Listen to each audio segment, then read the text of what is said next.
Assalamualaikum warahmatullahi wabarakatuh, salam sejahtera kami sampaikan kepada Bapak dan Ibu sekalian. Semoga Bapak Ibu dimanapun berada, selalu dalam keadaan sehat walafiat, amin ya robbal alamin.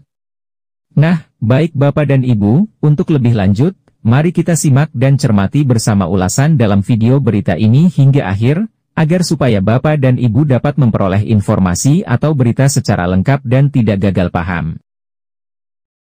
Setelah pengangkatan P3K di 2025, tidak ada 3 jenis status ini, honorer harus siap dengan aturan berikut.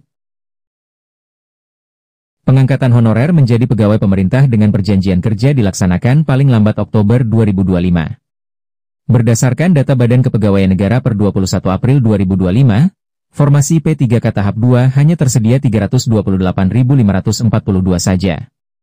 Jumlah tersebut nantinya diperebutkan bagi para honorer yang mendaftar dan mengikuti seleksi P3K tahap 2 yang berlangsung hingga kini. Kepala BKN menyebutkan sebanyak 1.006.153 honorer yang mendaftar dan mengikuti seleksi P3K tahap 2. Hal itu disampaikan dalam rapat kerja RDP bersama Komisi 2 DPR RI dan Menpan RB pada Selasa 22 April 2025. Sementara itu, pemerintah terus mendorong pemerintah daerah agar menuntaskan honorer di instansinya untuk mendaftar seleksi P3K. Penataan tenaga honorer menjadi ASN ini melalui sistem pegawai pemerintah dengan perjanjian kerja. Hal ini sebagai bagian dari upaya pemerintah dalam pemerataan tenaga kerja di birokrasi pemerintahan. Lantas, bagaimana peluang honorer yang tidak mendapat formasi atau tidak dapat mengisi lowongan kebutuhan di instansi? Untuk menjawab isu tersebut, Kepala Badan Kepegawaian dan Pengembangan Sumber Daya Manusia Kota Pekalongan, Rusmani Budiharjo beri penjelasan berikut. Bagi ribuan honorer di daerahnya yang tak lolos seleksi P3K, Pemkot telah menyiapkan mekanisme alih status menjadi pegawai paruh waktu. Beliau menyampaikan bahwa tak hanya honorer di database BKN tapi juga yang tercecer akan diangkat jadi P3K asalkan mengikuti seleksi.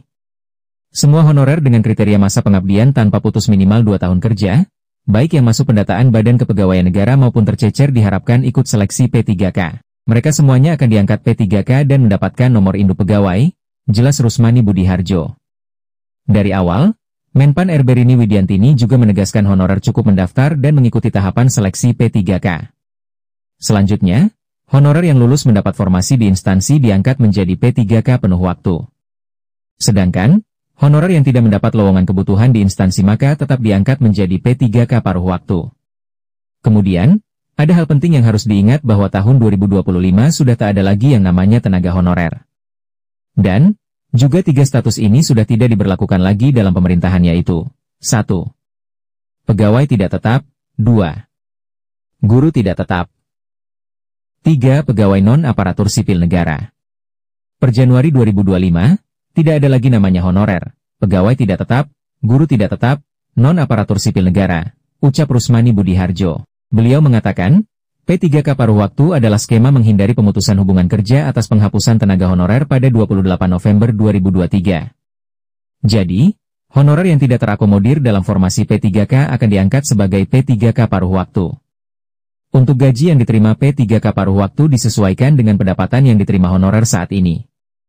Maka itu, sistem penggajiannya sama besarnya sesuai gaji yang diterima selama ini dan menyesuaikan anggaran daerahnya. Yang bersangkutan mendapatkan NIP P3K. Meski namanya P3K paruh waktu, jenis P3K ini masih masuk dalam status ASN, pungkasnya. Untuk mengetahui update berita terbaru terkait tenaga honorer, jangan lupa untuk terus ikuti perkembangannya dalam channel ini. Dengan cara, tekan tombol subscribe. Demikian informasi atau berita singkat yang dapat kami sampaikan, semoga bermanfaat buat Bapak Ibu sekalian, sampai jumpa.